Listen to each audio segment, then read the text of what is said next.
92.7. We're coming to you live from our studios here at Adisawe Kanda. My name is Christabel Success Trevor. Remember, we're streaming on all our social media platforms at 3FM 92.7. Coming up this morning, President Mahama bans all government appointees from accepting awards from private organizations unless they receive prior approval from the office of the president. Meanwhile, the Greater Accra Regional Minister Linda Obinewa-Akweli-Oklo has welcomed any moves to probe an award that recognized her as the best regional minister.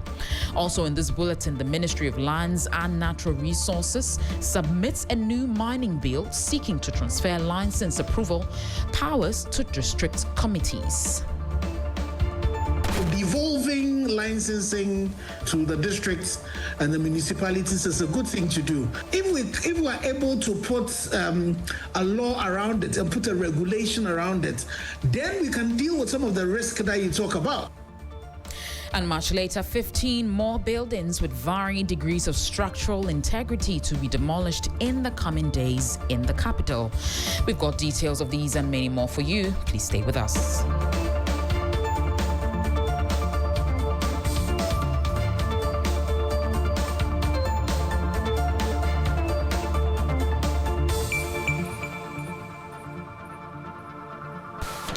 Thank you for staying with us here on 3FM. Now, this morning, we are receiving some weather warnings. Now, wherever you are, there is a moderate rainstorm currently over Togo and Benin and is expected to move steadily westward across Ghana, inducing cloudiness and producing thunderstorms with or without rain of varying intensities over parts of the countries. The rainstorm will be accompanied by moderate to strong winds. Localized flooding in low-lying and flood-prone areas are likely to occur, and fisherfolk and motorists are urged to exercise extreme caution during this flood. And for more information, kindly visit the meteo.gov.gh website. Wherever you are, just take notice of this and be guided. Also in this bulletin, active fire incident on the Accra-Tema motorway just before the underbridge. It involves a fuel tanker, and we have 3 fire tenders that have been dispatched to the scene, and we'll be getting more details on this particular story. We move forward now because the Greater Accra Regional Minister Linda Obinewa-Akweli-Oklo has defended her recognition as best regional minister, insisting that her performance in office and the impact of her interventions across the regions justify the honor.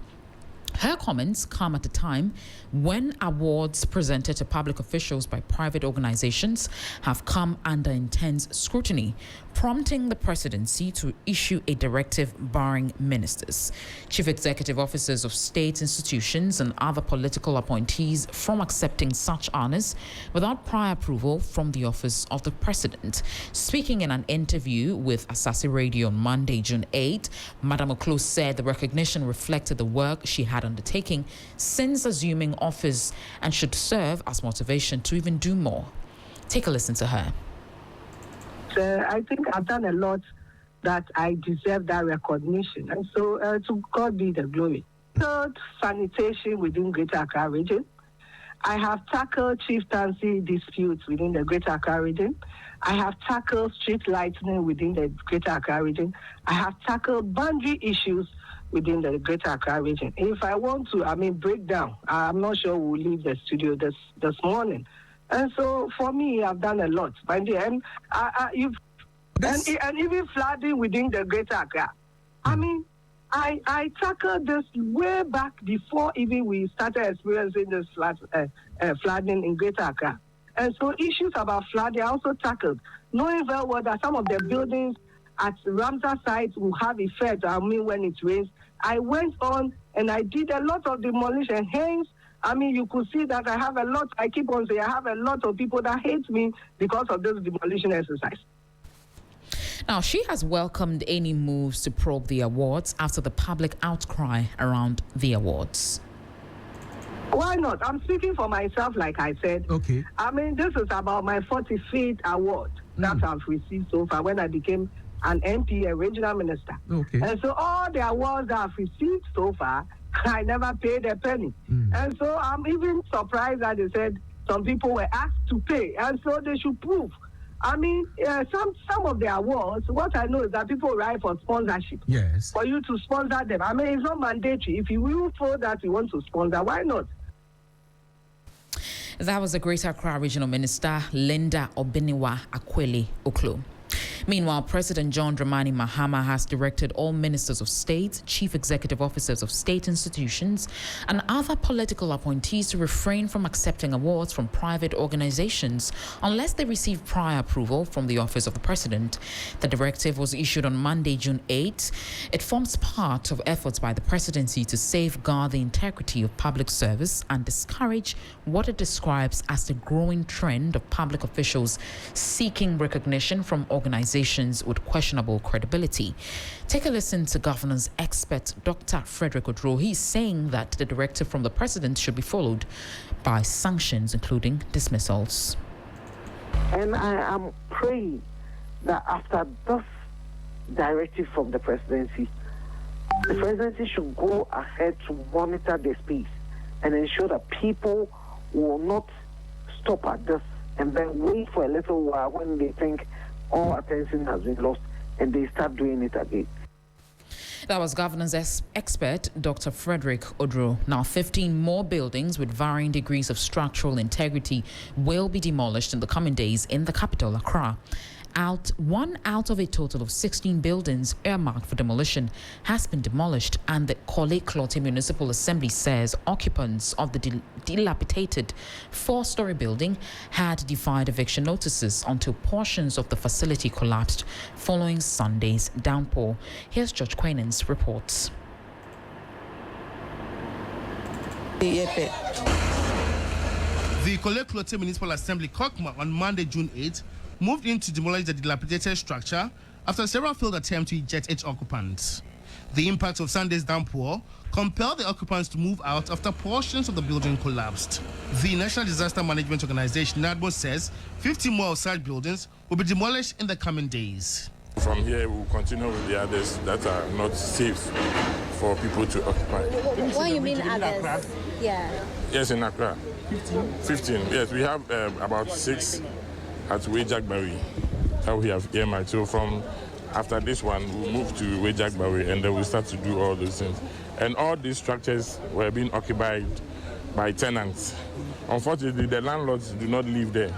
So they were rented properties. So now, the Ministry of Lands and Natural Resources has submitted a new mining bill to Cabinet with the objective to decentralize the issuance of mining licenses in a major policy shift aimed at giving local communities a greater role in mining governance. The proposed legislation will transfer key regulatory responsibilities to newly established district mining committees, which hitherto were implemented by the Environmental Protection Agency, EPA, the Minerals Commission, and other regulatory bodies. Speaking at the launch of the cooperative mining scheme, the Lands and Natural Resources Minister, Emmanuel Amakofi-Boa, maintains only responsible and sustainable mining activities will be encouraged. Now, the convener of the Media Coalition Against Galamsey, Kenneth Ashibe, says the bill will reduce some of the risks in mining licensing. Talk about including traditional leaders and all of that. And so, in principle, devolving licensing to the districts and the municipalities is a good thing to do. And the good thing I hear the minister talk about is the fact that even after the recommendations are given, the recommendations will go back to the Minerals Commission for the licensing to be given. And again, if you check most of the large-scale mines, before you would start any mining operation, you need to go to the communities, you need to do community engagement and all of that. So what the minister was talking about that, is what is going to be done where the chiefs are involved are things that the large-scale mines already do. So if we are able to put a law around it and put a regulation around it, then we can deal with some of the risk that you talk about. That's the convener of the Media Coalition Against Galamsey, Engineer Kenneth Ashibe. Before we go, aspirant for the position of national chairman of the NPP, Bernard Entry-Busiako, has insisted that ongoing or past court cases should not disqualify individuals from contesting political office. He argued that legal challenges are a normal part of public life and do not diminish one's eligibility or credibility. Meanwhile, the investigator in the illegal mining case against NPP Ashanti Regional Chairman Wontumi Akonta Mining has told the Accra High Court that armed men led by the former general manager of the Akonta Mining branded vehicles accosted and held officials from the Forestry Commission hostage until the seized equipment were returned to them.